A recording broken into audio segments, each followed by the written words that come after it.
שנה שלמה.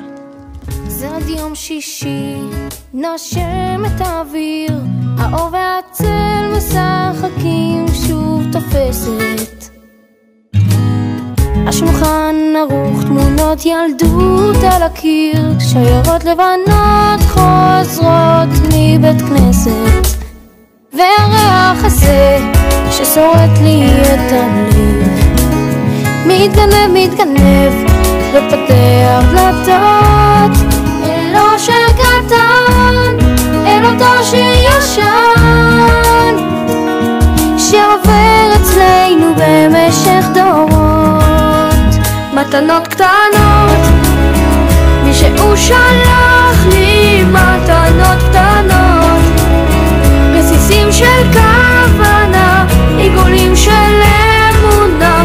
מתנות קטנות, מי שהוא שלח לי מתנות קטנות, כמו הכוח לקבל את מה שאין, את מה שיש.